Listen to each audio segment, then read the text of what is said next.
Plenty to get through in this 10-day trend. Strong winds, exceptionally mild conditions, misty and murky perhaps at the weekend, and then something very lively, possibly, as we go into next week.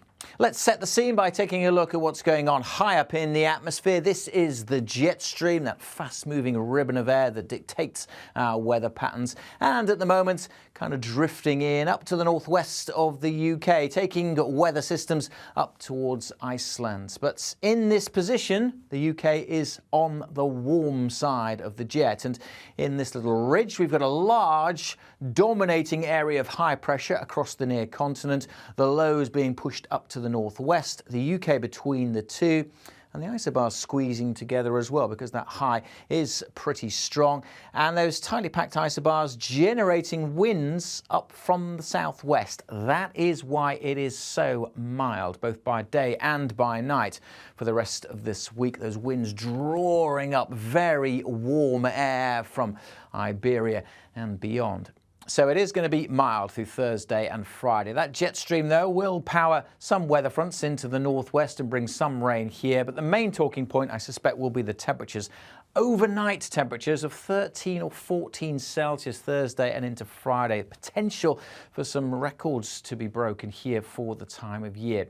So very mild both by day and by night. As I said, there will be weather fronts close to the northwest, bringing some rain to parts of western Scotland especially, and over other areas, mostly over hills in the west. But for many, the second half of the week looks a lot drier than the first half of the week. But those winds coming up from the southwest bringing mild air, but they will be pretty lively winds as well, with some strong gusts, especially over parts of northern England, Scotland and Northern Ireland.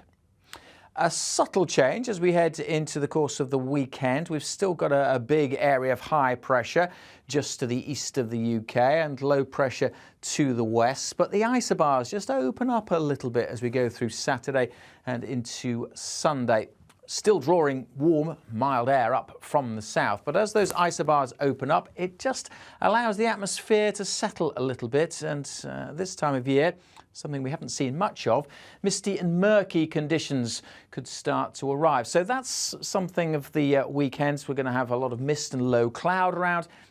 And for some, it could stay fairly dull and dank all day. If it does brighten up, if the mist and low cloud clear, then because of those southerly winds, it is going to feel pretty mild. And again, most places will be dry, but where that mist and low cloud sits around, there could at times be some drizzly conditions, particularly over hills. So a bit of a shift as we go into the weekend. What about beyond that and into next week? As I alluded to at the start, things could get quite lively. And for what's going on, we need to look this time right across the other side of the Atlantic. Bring it back to the here and now, where this tropical system, Nicole, is heading its way towards Florida. It may arrive in Florida on Thursday as a Category 1 hurricane before heading inland and transitioning, so it's no longer a tropical storm, but still a deep area of low pressure. It'll bring a lot of wet and windy weather up the eastern side of the United States and up towards Canada. And although it won't be a tropical cyclone anymore, it will still have some tropical air mixed in.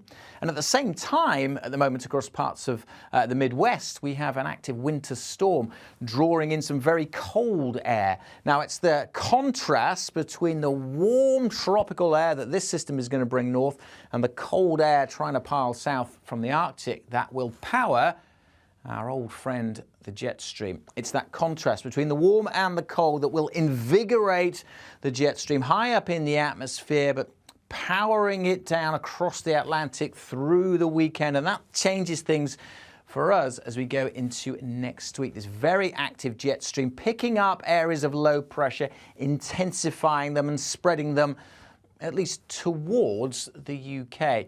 How far they get across the Atlantic and how close they get to the UK, well, that is the big question mark for next week, because they're still bumping up against that area of high pressure still sitting across the continent. And this is acting like a block as these weather fronts, as these low pressure systems get pushed in by that active jet stream. And this is the scrap that we need to keep an eye on next week, because all the ingredients are there as that active jet stream picks up. That these low pressure systems could turn into pretty volatile systems.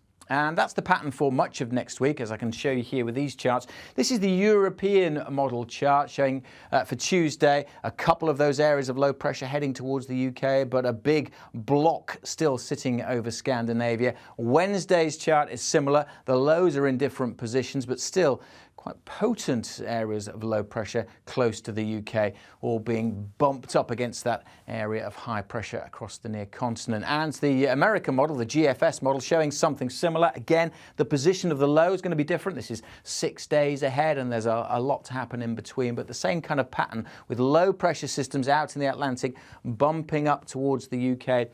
But how far in they get will be dictated to by the blocking pattern across Europe. That's the scrap that we need to resolve through next week. And it is quite important because, as I said, all the ingredients are there to spin these areas of low pressure up into something very lively indeed. Going to show you this dotty map now. The UK is under here. Let's just zoom in a little bit. This is from the European model. And again, when we run the computer model many times, each of these dots represents a position of the low pressure. This is for Tuesday next week. It's saying the UK is under there.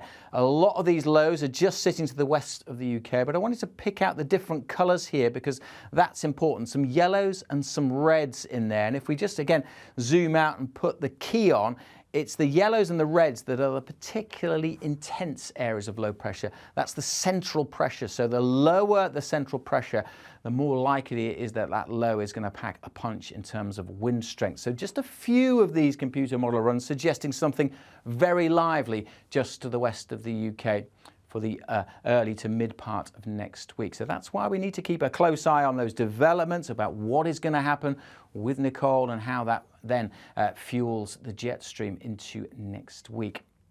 Either way, it looks like things will stay pretty mild through next week, as this chart shows. This is the probabilistic meridional trend. It's basically saying whether we're most likely to have northerly or southerly winds. And red is southerly, and you can see there going along the top there, the day is going forward. Previous computer model runs there. So a strong signal, a lot of red, that we're most likely for much of next week to have that southerly flow.